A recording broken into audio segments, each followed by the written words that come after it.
하나님 말씀 보시겠습니다. 요한복음 2장 1절에서 11절까지 말씀. 대한윤성경으로 신약성경 144페이지에 있습니다. 찾으셨으면 나같이 함께 성령 하나님이 인도하신다 하는 말씀을 온전히 맡기겠습니다. 사흘째 되던 날 갈릴리 가나에 벌레가 있어 예수의 어머니도 거기 계시고 예수와 그 제자들도 벌레의 청함을 받았더니 포도주가 떨어집니다. 예수의 어머니가 예수에게 이르되 저들에게 포도주가 없다니 예수께서 이르시되 여자여 나와 무슨 상관이 있나이까 내 때가 아직 이르지 아니하였나이다. 그의 어머니가 아이들에게 이르되 너희에게 무슨 말씀을 하시든지 그대로 하라 하니라. 거기에 유대인의 정결 예식을 따라 두세 통 드는 보라한 말이 6이 있는지라. 예수께서 그들에게 이르시되 항아리에 물을 채우라 하신즉 아기까지 채우니 이제는 떠서 연회장에게 갖다 주라 하시매 갖다 주었더니 연회장은 물로 된 포도주를 맛보고도 어디서 났는지 알지 못하되 물도 하얀 줄은 알더라. 연회장이 신랑을 불러 말하되 사람마다 먼저 좋은 포도주를 내고 취한 후에 낮은 것을 주거든 그대는 지금까지 좋은 포도주를 주었도다 하니라. 예수께서 이 첫 표적을 갈릴리 가나에서 행하여 그의 영광을 나타내심에 제자들이 그를 믿으니라. 오늘 말씀을 통해서 우리 이 자리에 있는 제자들 위해 모든 성도님들의 삶에 분명한 하나님의 임재하심과 동행하심을 항상 누리며 영원한 생명의 하나님의 은혜를 맛보고 이 땅에서 천국을 누리며 살아가는 성도님들의 수 있기를 축복합니다. 요한복음은 마태, 마가, 누가 복음과 조금은 구별되어지게 마태, 마가, 누가는 유대인들을 위한 책이라면 요한복음은 요한이라고 하는 사도 요한이 이방인들을 위해서 기록한 책입니다. 이방인들을 위해서 기록하면서 7가지의 표적을 예수님이 행하신 표적을 통해서 이스라엘 백성들에게 무엇을 말씀하려고 하냐면 예수님이 참되신 생명이심을 그 이방인들에게 계속해서 들려주고자 기록된 것이 요한복음입니다. 그래서 요한복음을 계속해서 들여다보면 그 속에서는 예수님이 생명임을 계속해서 말씀하고 있는데 다시 말씀드립니다. 여러분 생명이 무엇이 생명이다 라고 하는 정의를 가지고 계셔야 됩니다. 생명이 뭐다? 한번 따라 하시겠습니다. 생명은 하나님이십니다. 하나님만이 생명이십니다. 다른 거 없습니다. 하나님이 생명이십니다. 하나님만이 생명이십니다. 그래서 이 요한복음을 통해서 여러 표현들이 있겠지만 예수님이 생명이시다. 이 말은 뭐예요?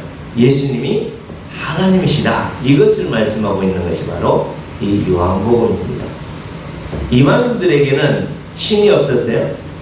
이방인들에게도 동일하게 신이 있었습니다.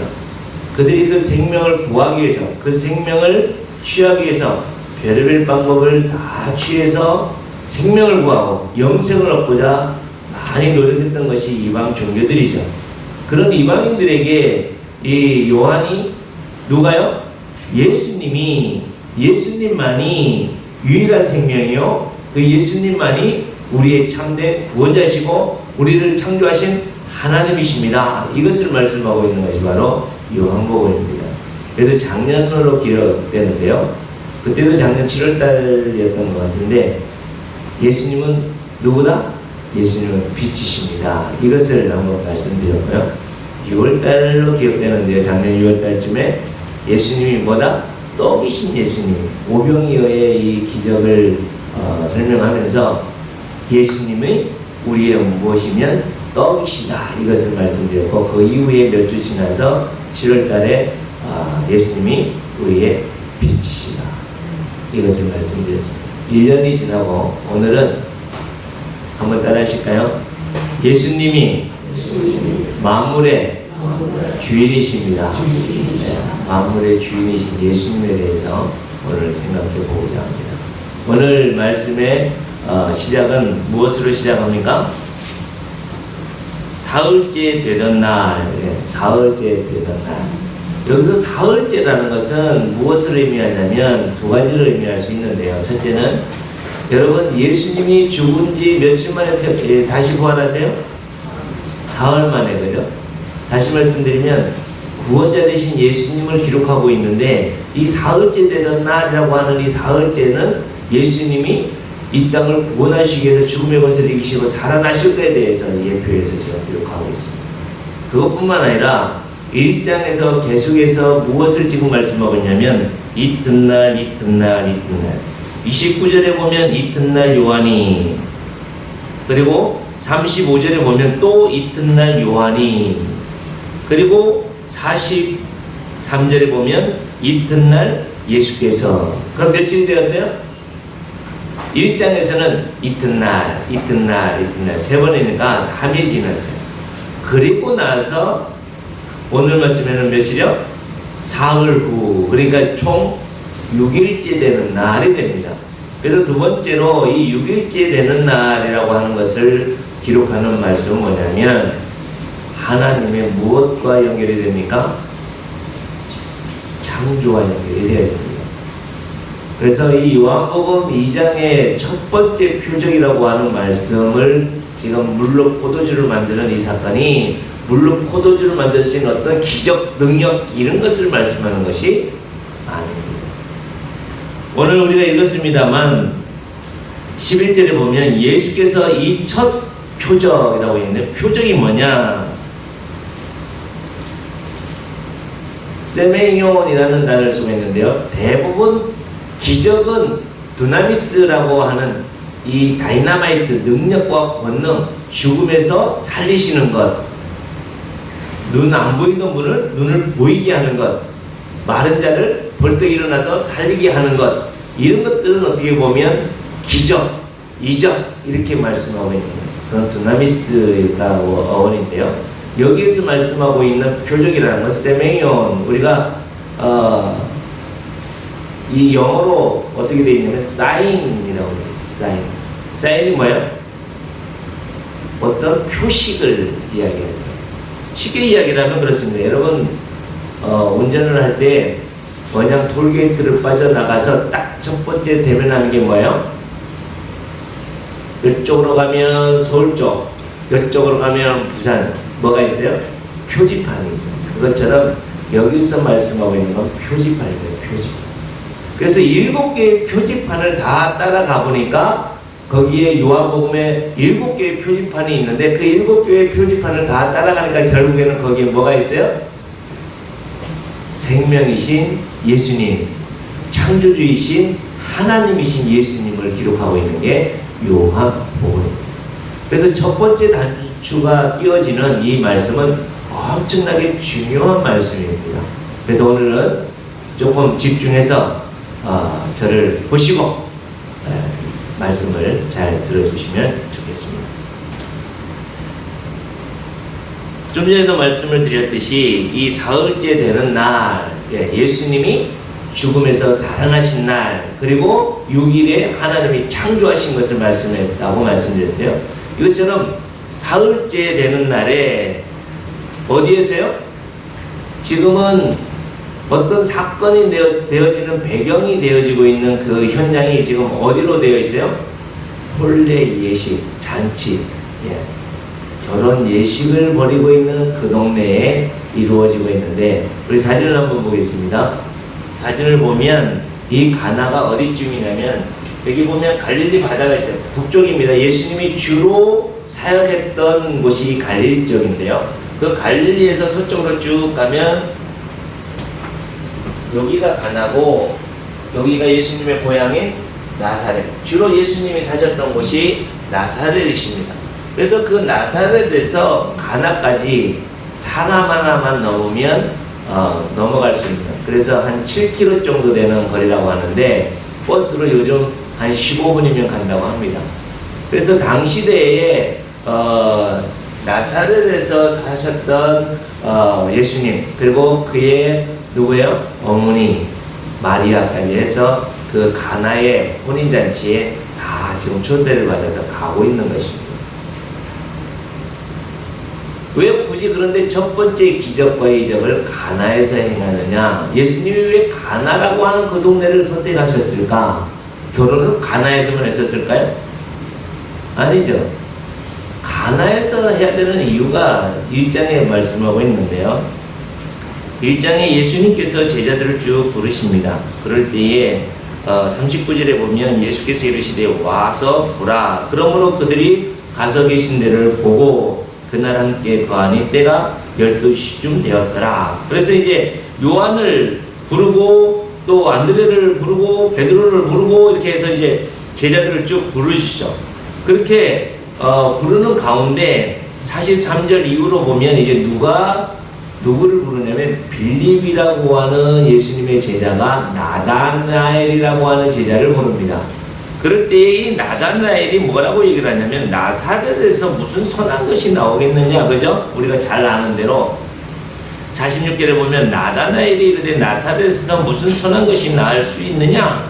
나사렛이라고 하는 그 조그만한 동네, 지도 가나 동네가 그렇게 크지 않습니다. 나다나엘도 그렇게 큰 동네에 살고 있지 않아요. 그런데 우리 동네나 니네 동네나 막 거기서 인물이 나올 게 뭐가 있다고, 학력이 있냐 뭐가 있냐 이렇게 무시하는 거예요. 그럴 때에 예수께서 나다나엘이 자기에게 오는 것을 보시고 그를 가리켜 이르시되 보라 이는 참으로 이스라엘 사람이라 그 속에 간사한 것이 없구나. 예수님께서는 그 사람의 직분을 칭찬하고 있지 않아요. 그가 얼마나 헌신했느냐 그걸 칭찬하지 않습니다. 여기에서 예수님은 그의 태도를 칭찬하고 있는 것입니다. 그래서 48절에 보면 나다나엘이 이르되 어떻게 나를 아시나이까? 예수께서 대답하여 이르시되 빌립이 너를 부르기 전에 네가 무화과 나무 아래에 있을 때에 보았노라. 나다나엘이 대답하되 랍비여 당신은 하나님의 아들이시오 당신은 이스라엘의 임금이로소이다. 지금 누가 이야기라고 했어요? 나다나엘이라고 하는 이 사람이 누구에 대해서? 예수님에 대해서 하나님이라고 고백하고 있고 이스라엘의 왕이라고 고백하고 있는데 그게 무엇 보고요? 네가 빌립을 부르기 전에 너 무화과 나무에 있었지? 이 말 듣고 깜짝 놀래가지고 나다나엘이 그렇게 고백하는데 예수님이 야 그것 가지고 나를 그렇게 크게 보냐? 그러니까 이 나다나엘이 그만큼 메시아에 대한 열망, 하나님에 대한 열망이 되게 컸다는 것을 볼 수 있습니다. 그럴 때에 예수님께서 이 나다나엘에 대해서 또 뭐라고 말씀하시냐면 51절에 보면 또 이르시되 진실로 진실로 너희에게 이르노니 하늘이 열리고 하나님의 사자들이 인자 위에 오르락내리락 한 것을 보리라. 그러시면서 50절에 보면 너에게 이보다 더 큰 일을 보리라. 이보다 더 큰 일을 네가 볼 것이다 라고 예수님이 누구에게 말씀하고 있어요? 나다나엘에게 말씀하고 있어요. 근데 이 나다나엘은 지금 어디 사람이에요? 가나 사람입니다. 그래서 이제 2장으로 바로 가서 그 나다나엘이 살고 있는 가나의 혼인잔치에 초대를 받아서 예수님과 제자들과 예수님의 누구요? 어머니까지 다 거기 가서 이제 이 혼례잔치를 지금 참여하고 있는 상황입니다. 지난 수요일날 오셨던 분들은 이해하시겠지만 다시 설명을 드립니다. 이스라엘의 혼례는 하루 이틀 사이에 끝나는 게 아닙니다. 또 한 번으로 끝나는 게 아닙니다. 이스라엘의 예식 풍속은 뭐예요? 처음으로 이제 이렇게 누구랑 결혼할 사람이 있으면 나사렛이라고 하는 동네에서 가나에 있는 처자를 만나기 위해서는 거기에 이제 신랑이 갑니다. 가가지고 일주일 동안 처음으로 행하는 혼례 예식이 뭐냐면 그걸 정혼이라고 합니다. 예수님이 태어나시기 전에 요셉과 마리아가 행했던 것이 바로 정혼 이후에 그러나 함께 살지는 않지만 법적으로 정혼한 사람들은 부부로 법적으로 인정해 주는 것이 바로 정혼입니다. 그게 정혼을 하고 난 이후에 신랑이 어떻게 해요? 내가 집에 돌아가서 1년 동안 우리가 함께 살 집을 준비하고 내가 어느 날인지 모르지만 다시 와서 너를 분명하게 데리고 갈 거다라고 신랑이 약속을 합니다. 근데 이 두 번째 결혼하는 이 날은 누구만이 결정을 할 수 있냐면 그 신랑의 아버지만이 결정할 수 있는 것입니다. 이것은 지금 우리가 예수님을 믿고 있고 우리의 참된 신랑이신 예수님과 참된 신부인 교회와 성도들이 함께 결혼할 그 부분하고 너무 흡사하고 정확하게 일치되어집니다. 첫 번째 신랑이신 예수님이 이 땅에 오셔서 우리를 위해서 십자가에 돌아가시고 다시 살아나셔서 이 땅에 무엇을요? 구원을 이루어 주셨어요. 그래서 그 구원을 무엇을 통해서요? 교회라는 것을 통해서 이루어가고 계십니다. 그래서 하나님은 정혼 상태로 참된 신랑이신 예수님과 교회가 지금 어떤 상태라고요? 정혼한 상태로 지금 결정이 되어져 있고, 그런 정혼해 있는 교회와 성도들을 위해서 예수님은 지금 뭐하고 계신다고요? 살 집을 짓고 있다고 말씀하고 있습니다. 그래서 그 살 집을 다 지으면 누가요? 아버지 하나님이 야 가서 이제 네 신부 데리고 와 이렇게 하면 쏜살같이 가서 데리고. 지금 예수님은 신부인 성도들과 교회를 데리고 가기 위해서 오매불망 기다리고 계신 분이 우리 참된 신랑이신 예수님이십니다. 이렇듯이 지금 이 두 번째 결혼식에 대해서 이제 1년이 다 되어서 아버지가 가서 데리고 와라. 그래서 이제 신랑이 친구들과 함께 신부를 데리고 오기 위해서 그 신부 집에 갑니다. 신부 집에 가면 금방 데리고 가는 게 아니라 또 일주일 동안 그 신부 집에서 열심히 밤낮으로 결혼식 잔치를 합니다. 축하를 하고 위로를 하고. 이런 가운데 유대인들에게 있어서 결혼식에 어떤 말이 있냐면 신랑은 없어도 되는데, 누구는 없어도 되는데요? 신랑은 없어도 되는데. 왜요? 이미 정혼했기 때문에 그 신랑이 없어도 어차피 신부는 그 집에 가야 돼요. 그래서 신랑은 없어도 되는데 뭐는 없으면 안 된다? 포도주가 없으면 안 된다. 이런 말이 있을 정도로 이 유대인들의 이 결혼 예식에 이 포도주는 엄청나게 중요한 위치를 차지하고 있습니다. 그런 가운데 이 혼례 잔치가 얼마나 풍성하고 얼마나 많은 사람들이 와서 잔치에 참여했는지 두 가지 사건이 일어났어요. 첫째는 뭐죠? 얼마나 많은 사람들이 와서 포도주를 먹었는지 이 주인이 이 정도로 준비하면 많은 사람들이 먹고 남겠지 하고 남을 정도로 준비하지 않겠습니까? 그런데 그것이 바닥이 났어요.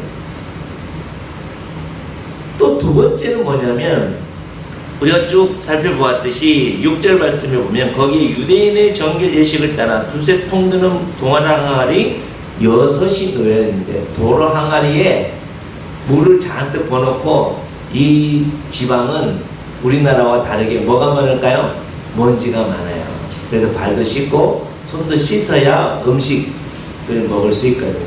이것은 나중에 예수님의 제자들에게 이 장로들과 서기관들이 어떻게 해요? 야, 네 제자들이 손도 씻지도 않고 밥 먹고요. 그죠? 그것 가지고 걸죠. 이것처럼 예수님께서 지금 이 돌 항아리에 대해서 건들고 있어요. 이 돌 항아리에 물이 어떻게 했어요? 가득 차 있었어요? 비어 있었어요? 다 비어 있을 정도로 많은 사람들이 와서 이 잔치에 참여하고 있다는 것입니다. 그런데 이 잔치에 지금 무엇이 문제가 되었어요? 가장 핵심이 될 수 있고 중심이 되어질 수 있는, 신랑이 없어도 된다고 하는 포도주가 없어집니다. 다 떨어집니다. 이거는 유대인들에게 있어서 가장 큰 결례 중에 결례라고 볼 수 있습니다. 인생에 있어서 가장 큰 문제가 뭘까요, 여러분? 여러분과 저에게 있어서 가장 큰 문제가 뭘까요? 어떠한 사항들이나 사건들이나 모든 것들이 좀 다를 수 있는데요. 그 모든 것들 속에서 문제가 있고 어려움들을 만날 수 있습니다. 제가 만난 어려움은 제가 만난 어려움의 종류가 있고요. 또 여기 계신 분들 개개인이 다 어떤 형태로든지 문제가 있습니다. 문제가 없는 분들이 없어요. 그 문제가 크든지 작든지 내가 볼 때는 별로 안 커 보이는데 그 사람 그것 때문에 죽느냐 사느냐 문제가 될 수 있는 부분입니다. 이 문제가 생겼을 때 우리가 해야 될 일들이 뭐냐는 거예요. 뭘까요?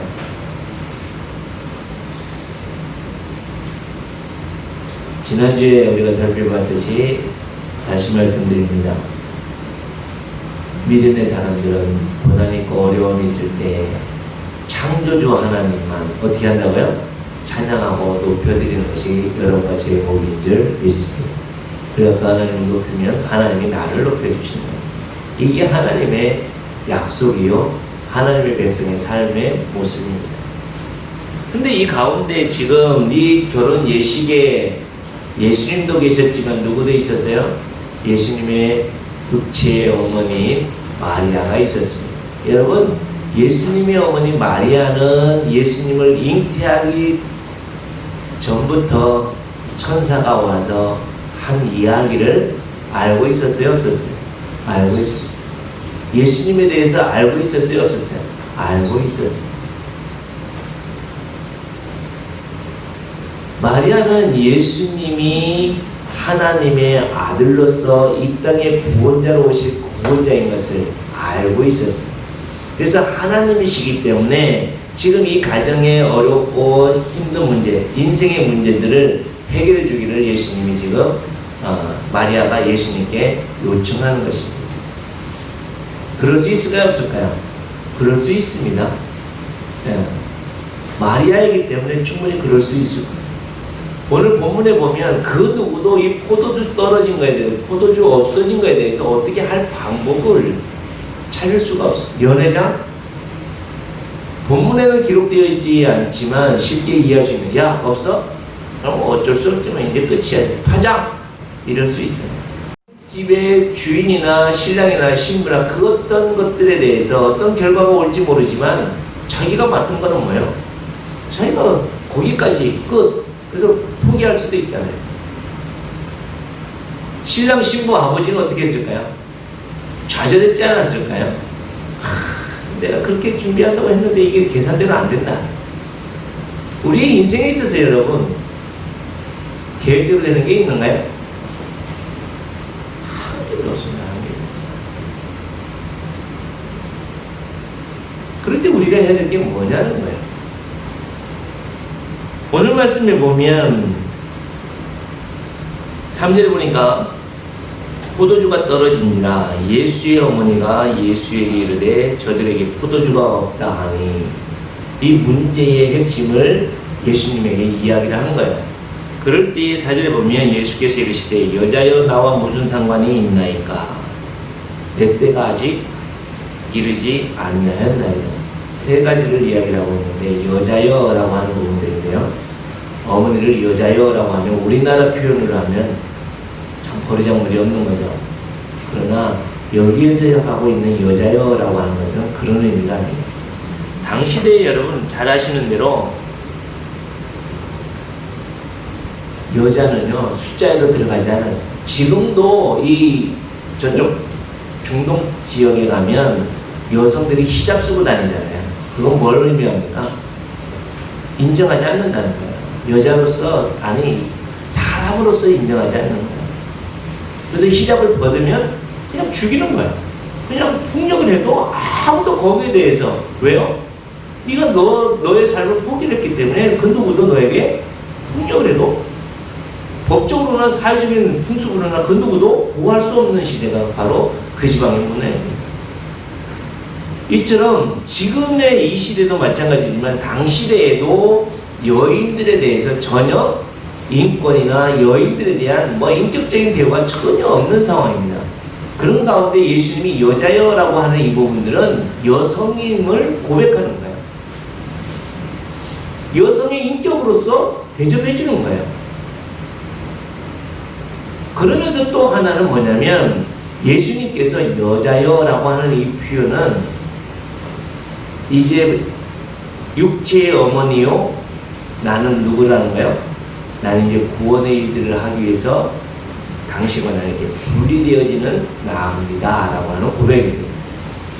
그리고 두 번째, 나와 무슨 상관이 있나이까 라고 하는 이 부분들은 뭐냐면, 예수님께서 지금 이 포도주 없음에 대한, 포도주가 없는 심각한 문제를 당한 이 혼례잔치에 문제를 해결해 줄 의향이 있다는 거예요, 없다는 거예요? 없다는 거죠.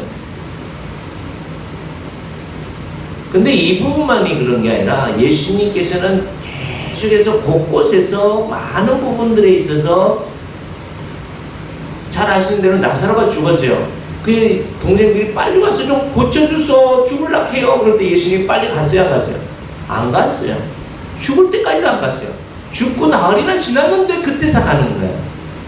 또 우리가 잘 아시는 대로 마태복음 15장과 마가복음 7장에 보면 어떤 여인이 나오냐면 수로보니게 여인이 나옵니다. 이방 여인이죠. 이 딸이 귀신이 들려서 막 불구덩이도 들어가고 죽을 직전에 있고 하니까 이 여인이 예수님께 와서 우리 딸 좀 고쳐주세요. 그러니까 예수님이 뭐라고 말씀하세요? 내가 유대인들을 위해서 왔지 이방인들을 위해서 오지 않았다. 그렇게 얘기해요. 아, 그래요? 어쩔 수 없네요. 그럼 돌아가야 되는 게 보통 아닙니까? 그래도 이 수로보니게 여인은 예수님만이 이 귀신 들린 문제를 해결할 수 있음을 믿고 그 예수님께 더 달라고 했죠. 그랬더니 예수님께서는 심지어 뭐라고 얘기를 해요? 인격모독도 이런 인격모독이에요.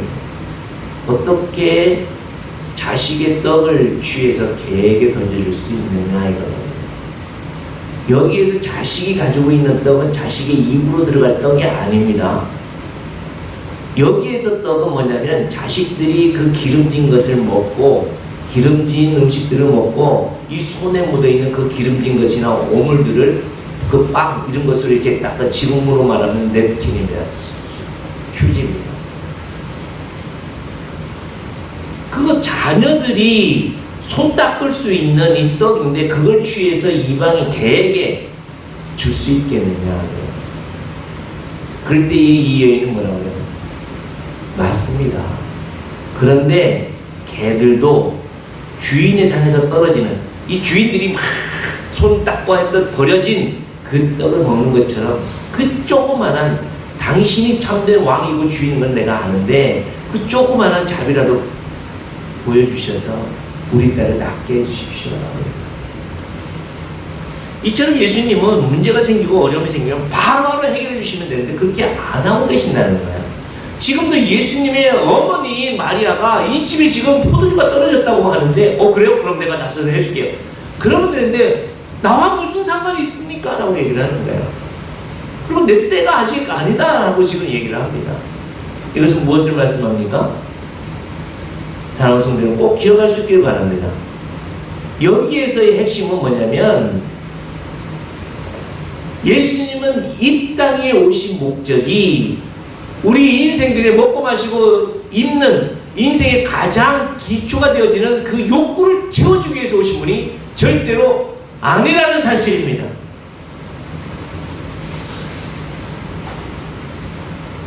예수님은 지금 이 포도주 없음에 대한 이 문제를 해결해 주시기 위해서 오신 분이 아니라는 거예요.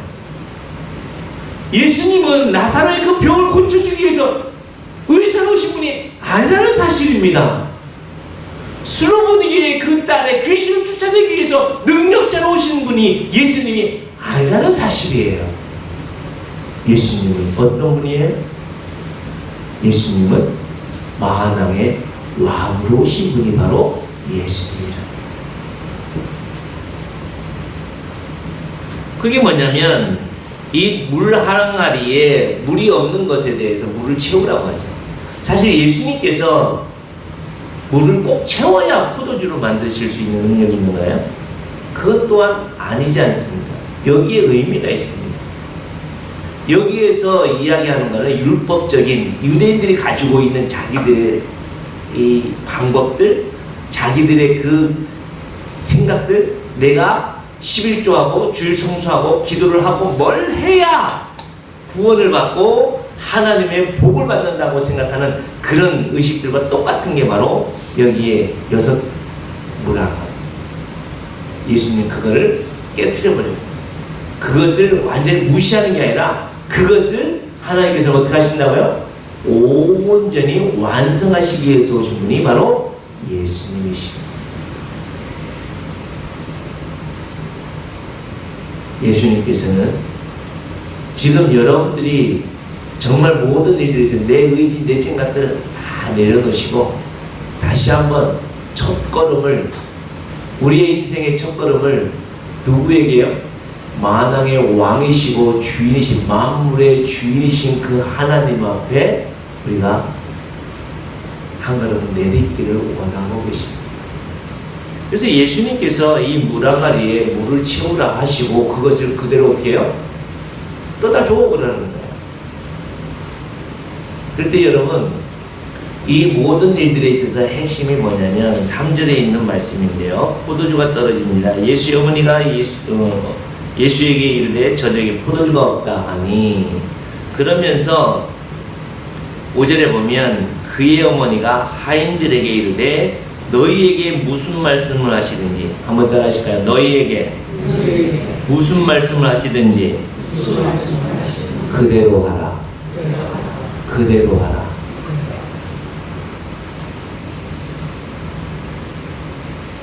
여러분, 오늘 이 말씀에서는요, 엄청나게 이게 과학적이지가 않습니다.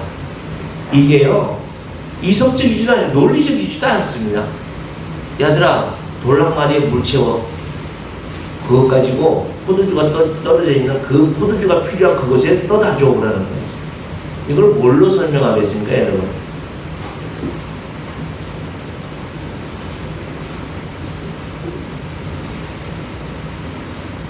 우리는 너무 하나님을 이성적이고 논리적이고 과학적으로 접근하려고 하는 아주 이 교만함이 넘치는 인생입니다.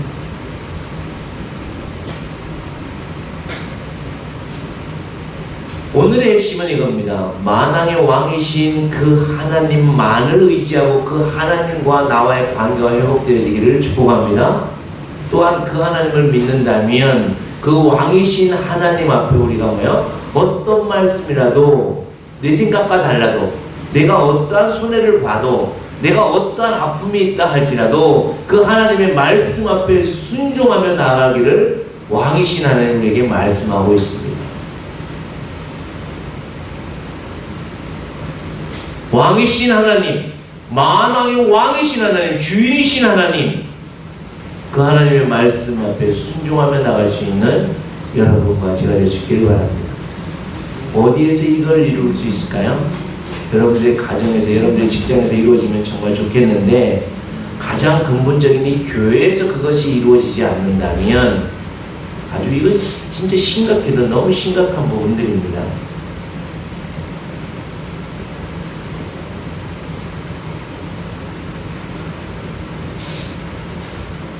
우리가 입술로는 주여 주여 할 수 있습니다. 그러나 마귀는요, 예수님에게까지도 이 먹는 문제 가지고 시험했다는 사실을 여러분 기억하시길 바랍니다. 여러분, 마귀가 멍청하다고 생각하세요? 마귀가 엄청 무식하다고 생각하세요? 아닌데, 마귀가 얼마나 똑똑하고 심지어는요, 천사처럼 나타나는 게 마귀입니다. 우리가 이 시대를 살아가면서 정말 성령 하나님의 충만하신 은혜 가운데 살지 않으면, 특히 교회 안에서, 주님의 몸된 교회 안에서 이 하나님의 통치와 다스리심을, 하나님의 주권을 인정하고 그 하나님의 말씀을 온전히 순종하지 않는다면 마귀는 여지없이 우리들을 입술로는 주여 주여 할지 몰라도 어떻게 보면 이적을 나타내고 기적을 나타내고 귀신도 쫓아내고 선지자를 노릇하고 별의별 짓 다 한다 할지라도 너 누구냐? 이거보다 심각한 게 어디에 있겠습니까?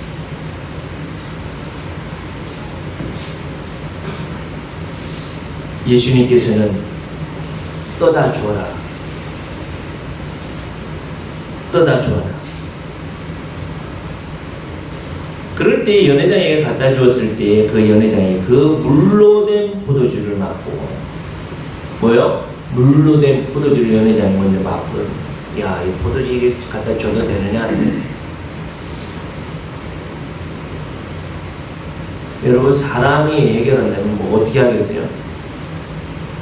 포도 맛은 좀 낼 수는 있겠죠, 그죠? 흉내는 낼 수는 있을 겁니다.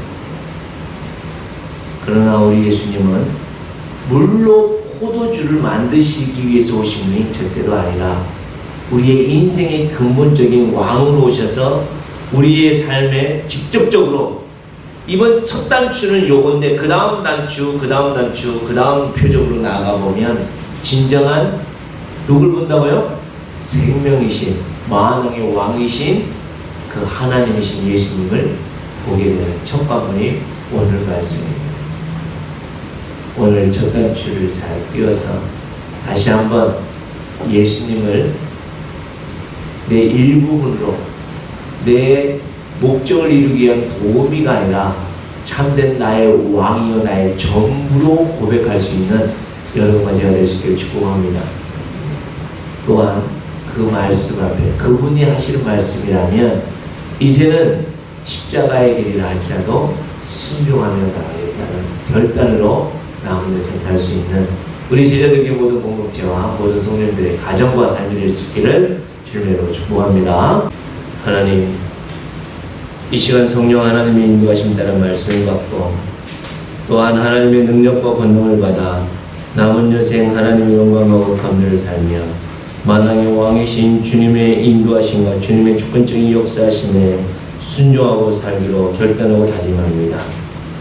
하나님, 우리의 인생의 문제들 지금도 주님께서는 우리의 참된 시장이시고 우리를 신부로 삼으신 주님이 언제든지 오시기를 원하시는 하나님, 우리를 데려가기를 원하셔서 그토록 원하시고 소원하시는 그 하나님 그 마음을 알기에 신부된 우리가 신랑을 기다리며 신랑 되신 예수님을 바라보고 마라나타 아멘 주 예수여 어서 오시옵소서라는 마음으로 우리의 삶을 드리고 물질을 드리며 우리의 모든 생을 하나님 기뻐하시는 삶으로 살아가기로 결단합니다. 주님 받으시고 하나님의 뜻을 이루어가게 하여 주옵소서. 물질을 받으시고 하나님의 영광과 영혼 구원하기 위해서 온전히 쓰임받는 이 물질 되게 하여 주옵소서. 모든 영광과 찬양을 주님께 돌립니다. 살아계신 예수님의 이름으로 기도드리옵나이다. 아멘. 또한 생명 되신 주 예수 그리스도의 은혜와 아버지 하나님의 영원하신 사랑과 성령 하나님의 충만케 하심과 교통케 하심이 오늘도 만왕의 왕이신 예수님 우리의 전부이신 하나님 앞에 온전히 믿음으로 헌신하고 순종하고 살기로 결단하고 헌신하는 죄거룩한 백성들 머리 위에와 저들의 가정과 자녀와 후손들과 행하는 사업과 생업 위에와 주님의 몸된 교회 위에 이제로부터 영원토록 함께 있을지어다. 아멘.